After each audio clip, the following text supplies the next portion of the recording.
A comprehensive understanding of the anatomy of the thorax and esophagus is critical before undertaking surgical procedures on the esophagus. Figure 19(1)A demonstrates key anatomic structures that must be considered in an open myotomy. The word achalasia means failure to relax, which characterizes the pathophysiologic dysfunction of the lower esophageal sphincter in this disease.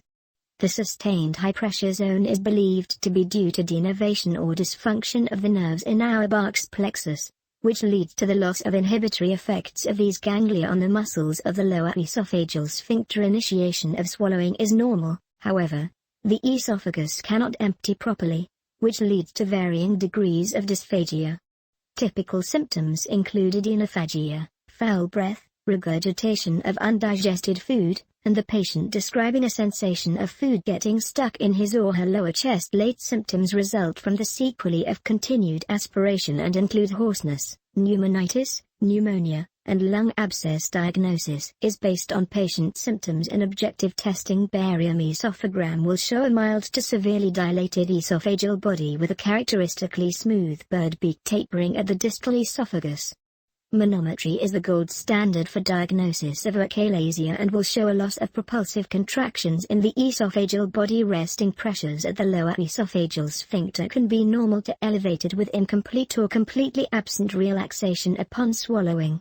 Esophagoscopy with biopsy is sometimes needed to rule out distal esophageal stricture due to esophagitis or carcinoma, which can mimic achalasia. Once the diagnosis of achalasia is made, treatment usually begins with non-surgical therapies. Botulinum toxin injected via an endoscope into the area of the lower esophageal sphincter can relieve symptoms in 50% to 65% of patients for as long as 18 months.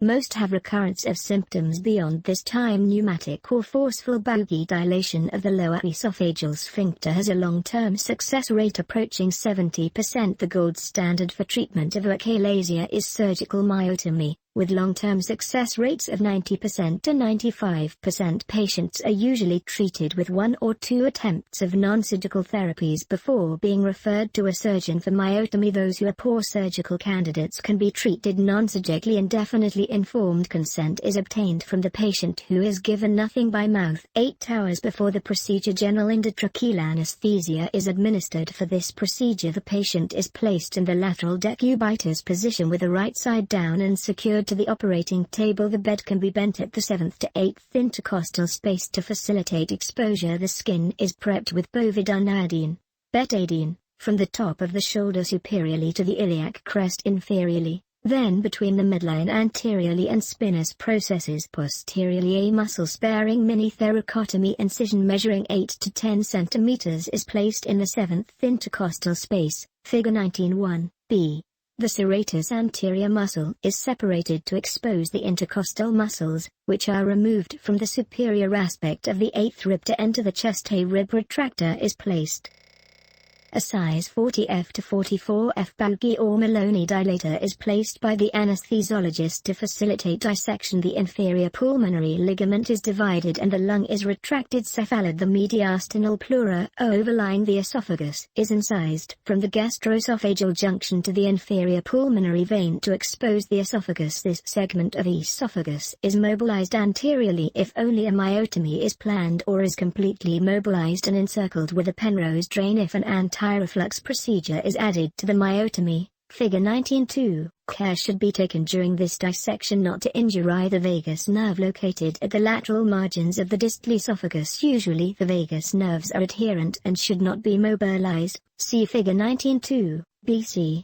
The esophageal musculature is incised from the inferior pulmonary vein to the esophageal hiatus and extended onto the cardia of the stomach for approximately 1 to 2 cm. Figure 19(3). The esophageal muscle is gently divided longitudinally until the mucosa is seen to bulge from underneath. Figure 19(4).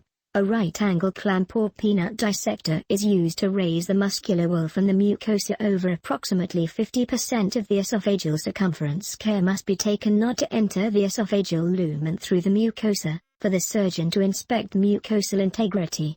The bowgie can be removed from the esophagus upon completion of the myotomy and replaced by a nasogastric, NG, tube. The chest cavity is filled with saline irrigation while the anesthesiologist gently injects air through the NG tube and the surgeon looks for air bubbles. If no air bubbles are seen, the Penrose drain is removed and the esophagus returns to its normal position. Figure 19.5. If the mucosa has been violated, the defect should be closed primarily with absorbable suture reapproximating the muscle fibers. An opposite site is then used for the myotomy. Following completion of the myotomy, a chest tube is placed in the pleural space and exited through a separate incision in the lateral chest wall.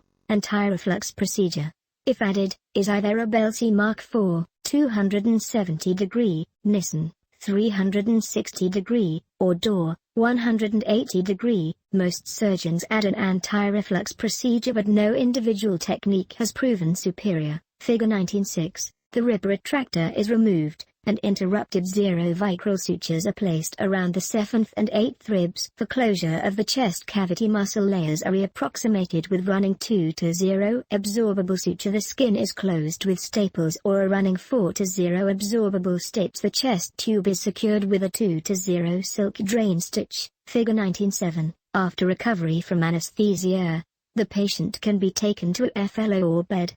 The chest tube should initially be placed to 15 to 20 cm height 2-0 wall suction and the patient kept 10 PO on the second postoperative day.